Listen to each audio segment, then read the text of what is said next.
Nós vos adoramos, Senhor Jesus Cristo, e vos bendizemos, porque pela vossa Santa Cruz remistes o mundo. Mais uma vez, mais um podcast, sejam todos bem-vindos, meus irmãos, aqui no canal do Café Católico.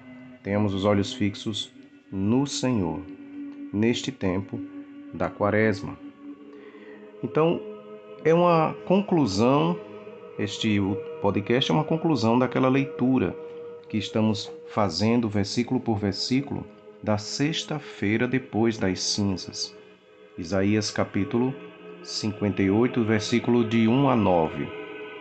E quando chega no versículo 6, o tema dessa leitura, deste dia, quando aconteceu, o tema é o jejum. Quando chega no versículo 6, Deus vai dizer o sentido real de jejuar. E ele diz assim: por acaso não consiste nisto o jejum que escolhi?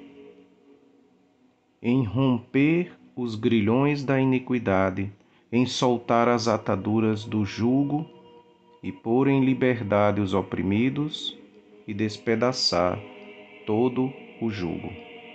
O versículo 6 e o 7 mostra a caridade naquele momento, naquela dimensão do jejum que é caritativo. Você jejua para se transformar. Se transformar em quê? Tende em vós os mesmos sentimentos de Cristo Jesus, diz São Paulo. Se transformar em Cristo. É um caminho de cristificação. Então o cristão, ele jejua para dar mais espaço no coração contra o domínio das suas paixões e de si mesmo.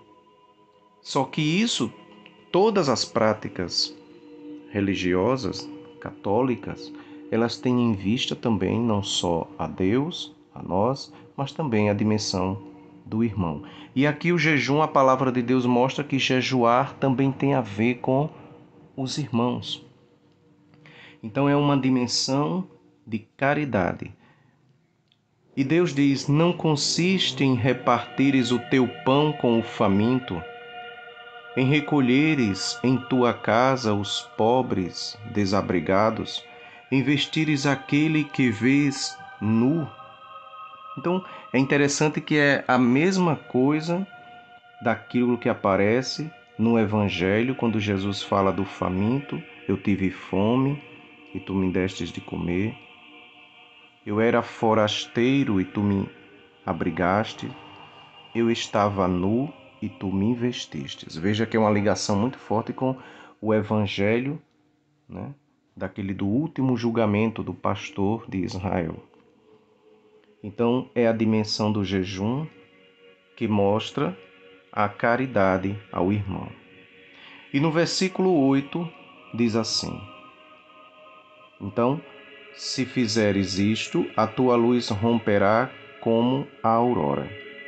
Então não deve ser somente o alimento, a privação do alimento, mas a dimensão também com o irmão, voltar-se também para o irmão. Você se recorda da sua fraqueza e recorda-se também da fraqueza do irmão, da fome do irmão, da necessidade do irmão. E Deus vai dizer: se fizeres isto, vai brilhar a vossa luz como a aurora. Você vai ficar curado, as tuas feridas se curarão. A tua justiça, quer dizer, a tua santidade irá à tua frente. E a glória do Senhor irá à tua retaguarda. Então vejam quantas graças em abrir-se para os outros, em caridade fraterna, em amor. Mas por que isso? Porque você vê pelo jejum, pela fraqueza, pela sua fome, você se recorda que você não está sozinho no mundo. E Deus, no versículo 9, que termina a leitura, esta primeira leitura do profeta Isaías da sexta-feira depois das cinzas, diz assim o texto: então clamarás e o Senhor responderá. Aí sim, a vossa oração, a sua oração, terá um valor diante de Deus.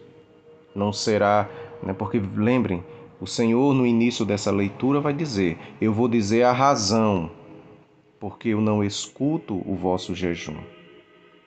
A razão está em que jejuais para entregar-vos a contendas. Então, observe que é um jejum estéril, porque o coração não está em sintonia com a prática. E ele diz: então clamarás e o Senhor responderá.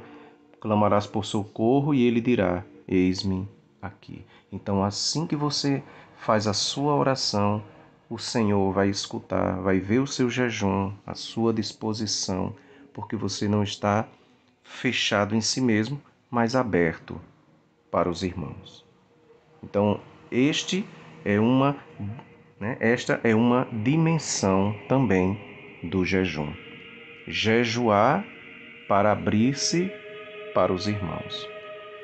Que possamos ter a nossa prática religiosa, nosso jejum, voltados também para os irmãos que precisam.